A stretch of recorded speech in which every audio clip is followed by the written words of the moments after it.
जिनका ईमान बिकाऊ नहीं है, इसीलिए वो सत्ता के आंख में आंख डाल करके सवाल पूछते हैं कि रे भाई, परिवारवाद पे भाषण देते हो तो ये बताओ कि अमित शाह के बेटे को बीसीसीआई का सेक्रेटरी क्यों बनाए हो?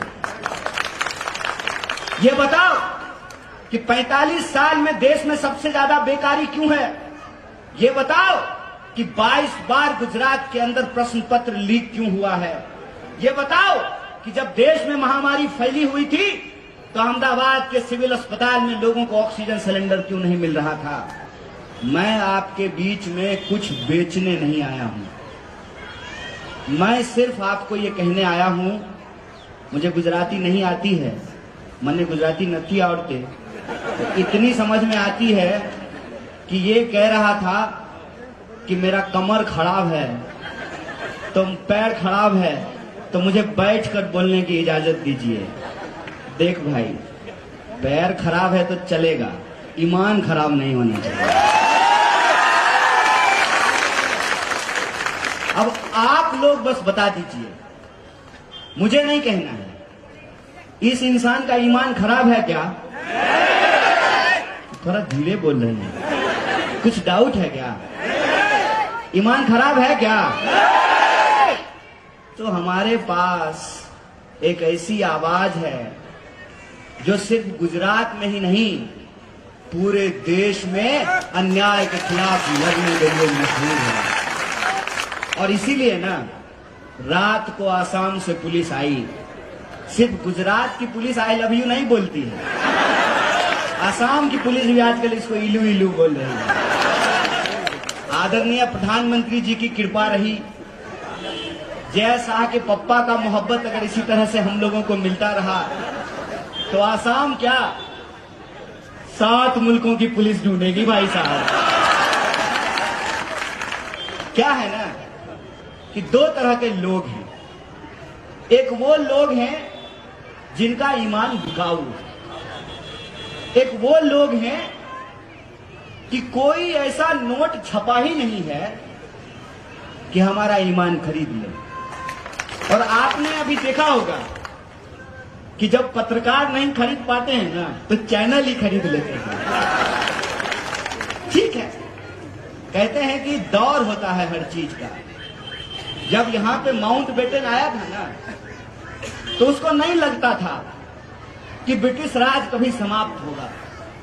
जब लॉर्ड कर्जन आया था, तमाम जब अंग्रेज के अफसर आए थे, घोड़े पे चलते थे ना, तो उनको अंदाजा नहीं था कि नंगे पांव चलने वाले लोग, खाली बदन अपने खेतों में खून पसीना बहाने वाले लोग किसी दिन उससे डरना बंद कर देंगे और उनके टैंक के सामने खड़ा होकर के कहेंगे, अंग्रेजों भारत छोड़ो, हमको स्वराज चाहिए। होता है, लगता है, जब आपको सत्ता मिल जाती है ना, तो अहंकार हो जाना स्वाभाविक है। और सत्ता का अहंकार देखिए कि चुनाव अभी हुआ भी नहीं है, अभी एक ही फेज का चुनाव हुआ है, दूसरे फेज का चुनाव 5 तारीख को होगा, लेकिन टीवी स्टूडियो में सरकार बन गई है। जय शाह का पप्पा जो है घूम घूम करके मंत्रिमंडल बांट रहा है। जिस भी एमएलए के प्रचार में जाता है, कहता है गुजरात के मेरे भाइयों बहनों, इसको एमएलए बना दीजिए, हम इसको मंत्री बना देंगे। अरे पहले सरकार तो बना लो भाई, फिर न मंत्री बनाओगे। इसको कहते हैं सत्ता का घमंड, क्योंकि उनको ये लगता है कि इंसान अपनी सारी समस्याओं को भूल जाएगा। रोजी का सवाल, रोटी का सवाल, शिक्षा का सवाल, बीमारी का सवाल, सड़क का सवाल, सब सवाल भूल जाएगा। अगर इंसान को उसकी भावना भड़का करके, उसके मन में नफरत पैदा करके, उसके मन में डर पैदा करके अगर इंसान को आपस में लड़ा दिया जाए, तो लोग रोजी रोटी का सवाल भूल जाएंगे। ऐसा काम हो रहा है, ऐसा काम पिछले 27 साल से हो रहा है। इसीलिए तो चुनाव 2022 में हो रहा है और गाना 2002 का बजा रहा है। इसीलिए हो रहा है ना। उनको लगता है क्योंकि दो तरह के लोग इस देश में हमेशा रहे हैं। एक वो जो सत्ता के सामने सच के लिए आंख में आंख डाल करके सवाल करते हैं और घुटना टिका करके अड़ करके खड़ा हो जाते हैं। चाहे उनके ऊपर टैंक चला दिया जाए, घोड़े दौड़ा दिए जाएं, हाथियों से उनका सर कुचल दिया जाए। और आजकल तो हम लोग साइंटिफिक टेक्नोलॉजिकल रेवोल्यूशन में जीते हैं ना, तो आजकल नकली वीडियो बना करके लोगों को जेलों में ठूस दिया जाता है। ये होता आया है। लेकिन दूसरे वो लोग भी होते हैं जो सत्ता के साथ चाय पे चर्चा करने लगते हैं। आजादी के आंदोलन के दौरान भी दो तरह के लोग थे।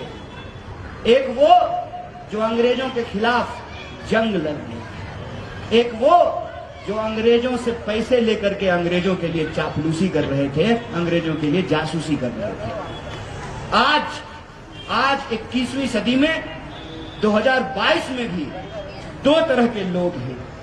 एक वो है जो लोभ और डर के चलते सत्ता के साथ हाथ मिला लेते हैं। दूसरे वो लोग हैं जिनका ईमान बिकाऊ नहीं है, इसीलिए वो सत्ता के आंख में आंख डाल करके सवाल पूछते हैं कि रे भाई, परिवारवाद पे भाषण देते हो तो ये बताओ कि अमित शाह के बेटे को बीसीसीआई का सेक्रेटरी क्यों बनाए हो? ये बताओ कि 45 साल में देश में सबसे ज्यादा बेकारी क्यों है? ये बताओ कि 22 बार गुजरात के अंदर प्रश्न पत्र लीक क्यों हुआ है?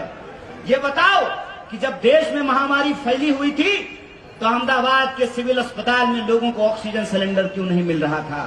ये बताओ कि किसानों को क्यों आत्महत्या करनी पड़ती है, क्यों उनके फसल का दाम नहीं मिलता है? ये बताओ कि नोटबंदी करने के बाद आपने वादा किया था कि भ्रष्टाचार रुक जाएगा, भ्रष्टाचारियों को पकड़ा जाएगा, सरकार जब आएगी तो काला धन आएगा, सबके खाते में 15 लाख पहुंचाया जाएगा।